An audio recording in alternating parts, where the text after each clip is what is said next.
নতুন চালু হওয়া পোর্টালে বুধবার থেকে স্নাতক স্তরে ভর্তির আবেদন শুরু হয়েছে। চলছে এসএসসির শিক্ষক নিয়োগের অনলাইন আবেদনও। কিন্তু যার ভিত্তিতে কলেজে ভর্তি কিংবা চাকরির আবেদন নেওয়া শুরু হয়েছিল, রাজ্য সরকারের সেই ওবিসি বিজ্ঞপ্তিতেই মঙ্গলবার অন্তর্বর্তী স্থগিতাদেশ দিয়েছে কলকাতা হাইকোর্ট। আর এই পরিস্থিতিতে ছাত্রছাত্রী থেকে চাকরি প্রার্থীদের প্রশ্ন, এবার কি হবে? ওবিসির সংরক্ষণের ক্ষেত্রে রাজ্য সরকার কি করবে? ভর্তি হবে কিভাবে? যদিও কলকাতা হাইকোর্টের মঙ্গলবারের নির্দেশনামায় স্পষ্টই উল্লেখ করা হয়েছে, 2010 সালের আগে যে 66টি জনগোষ্ঠী তালিকায় ছিল তাদের ক্ষেত্রে কলেজ বিশ্ববিদ্যালয়ে ভর্তির পোর্টাল চালু হয়েছে, কিন্তু তার মধ্যেই সরকারের নতুন ওবিসি বিজ্ঞপ্তিতে স্থগিতাদেশ দিয়েছে হাইকোর্ট। এবার প্রশ্ন উঠছে যে ভর্তি কিভাবে হবে, যদিও এ নিয়ে এখনও কিছুই খোলাসা করেনি কিন্তু রাজ্য সরকার। আর এই অবস্থায় দ্বন্দ্বে রয়েছে ছাত্রছাত্রী, এমনকি কলেজ কর্তৃপক্ষরাও। প্রশ্ন উঠছে এসএসসির শিক্ষক নিয়োগের যে আবেদন প্রক্রিয়া তা নিয়েও।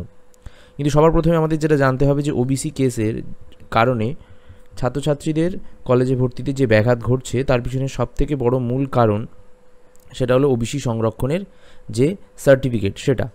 তো রাজ্য সরকার এখানে বিকল্প ভাবনা করেছে যে ওবিসি সার্টিফিকেট যেটি রয়েছে, যেটি হাইকোর্ট আর কি যার জন্য আটকাচ্ছে কলেজে ভর্তির আবেদন শুরু করতে দিচ্ছে না, তো রাজ্য সরকার হাইকোর্টের থেকে পারমিশন নিয়ে যে ওবিসি সার্টিফিকেটগুলোতে প্রবলেম রয়েছে, মানে যত সালের পর থেকে, সেইগুলোকে বাদে অন্যান্যদের ভর্তি করা কিন্তু চালু করবে এবং চালু করে দিয়েছে অলরেডি।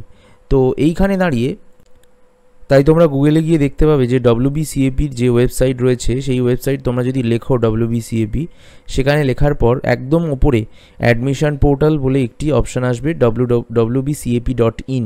তো এখানে তোমরা অ্যাপ্লিকেন্ট লগ ইন লিঙ্কে ক্লিক করবে, নিচেই আছে পরপর applicant log in link, exclude college list, এইগুলো। কিন্তু সেখানে কিন্তু পুরোপুরি ব্ল্যাঙ্ক হোয়াইট স্ক্রিন দেখাবে। তার কারণ এখনও অবধি পোর্টাল চালু হলেও বা পোর্টাল 17-18 তারিখ থেকে চালু হলেও কিন্তু যেটা মেন অ্যাপ্লিকেশনের পেজ, লগ ইনের পেজ, যেখানে ইউজার আইডি পাসওয়ার্ড তৈরি করতে হয়, সেই পেজটাই কিন্তু এখনও খোলেনি। তো এখনও জট কিন্তু কাটেনি। কিন্তু কোর্ট কি বলছে এই নিয়ে এবং শিক্ষা দপ্তর কি জানাচ্ছে, কলেজের ডিপার্টমেন্টের প্রতিটি কলেজের কর্তৃপক্ষরা কি বলছে, একবার জেনে নাও। হাইকোর্টের মঙ্গলবারের নির্দেশনামায় স্পষ্টই উল্লেখ করা হয়েছে, 2010 সালের আগে যে 66টি জনগোষ্ঠী তালিকায় ছিল তাদের ক্ষেত্রে আদালত কোনো হস্তক্ষেপ করেনি। 2010 সালের আগের তালিকা অনুযায়ী এই 66টি জনগোষ্ঠীকে ওবিসি হিসাবে বিবেচনা করে নিয়োগ বা ভর্তি প্রক্রিয়া চালাতে কোনো বাধা নেই। কিন্তু মঙ্গলবার কলকাতা হাইকোর্ট ওবিসি বিজ্ঞপ্তিতে অন্তর্বর্তী স্থগিতাদেশ দেওয়ার পর তৃণমূল সরকার কি করবে তা এখনো খোলসা করেনি তারা। এই অবস্থায় ধন্দে পড়েছেন অনেকেই। সমস্যা একটা আছে, এটা ঠিকই, কারণ সেই আশঙ্কাটা আমাদের থেকে যাচ্ছে। কারণ রিজার্ভেশন গত বছর অবধি আমরা যেটা করেছি, ওবিসি এ ক্যাটাগরির জন্য 10% এবং বি ক্যাটাগরির জন্য 7%, অর্থাৎ টোটাল 17%। তো সেটাই কি থাকবে এটা সম্পর্কে নিশ্চিত হওয়া যাচ্ছে না। ভর্তির তো একটা তালিকা, মেরিট লিস্ট, যেটা 6 তারিখ নাগাদ বেরোবে জুলাই মাসে, সেইটাও কিসের ভিত্তিতে তৈরি হবে সেটা নিয়েও আমাদের একটু আশঙ্কা থেকে যাচ্ছে। শিক্ষামন্ত্রী ব্রাত্য বসু জানিয়েছেন, বুধবার সন্ধে 6টা পর্যন্ত শিক্ষা বিভাগের সেন্ট্রালাইজড অনলাইন পোর্টালে 28,443 জন ছাত্রছাত্রী নিজেদের নাম নথিভুক্ত করেছেন। তারা মোট 71,949টি আবেদন করেছেন, 251 জন ভিন রাজ্যের। 2024 সালে যে রায় দিয়েছিল সেখানেও বলা হয়েছিল যে 66টা যে কমিউনিটিকে ওবিসি বলে নথিভুক্ত করা হয়েছিল 2010-এর আগে, তার ভিত্তিতে নিয়োগ বা কোনো অ্যাডমিশন করা যেতে পারে। আর এই গতকালের রায়তেও এটা পরিষ্কার বলে দেওয়া হয়েছে যে 66টা কমিউনিটিকে ওবিসি বলে নথিভুক্ত করা হয়েছে, যেটা ভ্যালিড 2010-এর আগে, তার ভিত্তিতেই নতুন অ্যাডমিশন বা নতুন অ্যাপয়েন্টমেন্ট হবে।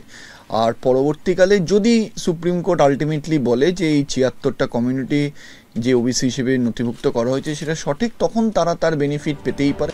এসএসসি সূত্রে খবর, তাদের আইনজীবীর সঙ্গে কথা বলে পরবর্তী পদক্ষেপ নেওয়া হবে। অন্যদিকে বিজেপি এতদিন ধরে অভিযোগ তুলছিল, নতুন ওবিসি বিজ্ঞপ্তিতে ঘুরপথে মুসলিমদের ঢোকাতে চাইছে তৃণমূল সরকার। মঙ্গলবার হাইকোর্ট সেই বিজ্ঞপ্তিতে অন্তর্বর্তী স্থগিতাদেশ দেওয়ার পর বিধানসভা চত্বরে লাড্ডু বিলি করে বিজেপি।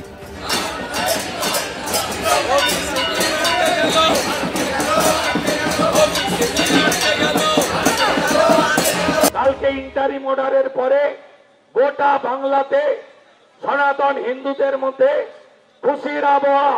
মমতা ব্যানার্জি তার যে এই তোষণের রাজনীতি, তার হাত থেকে এই বাংলাকে মুক্ত করতে হবে।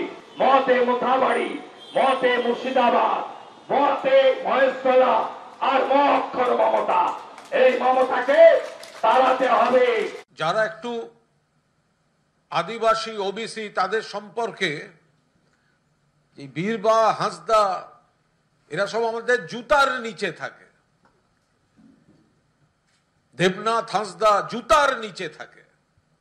এগুলো আমরা এই বিরোধী দলনেতার মুখে শুনেছি যিনি লাড্ডু বিলি করছেন।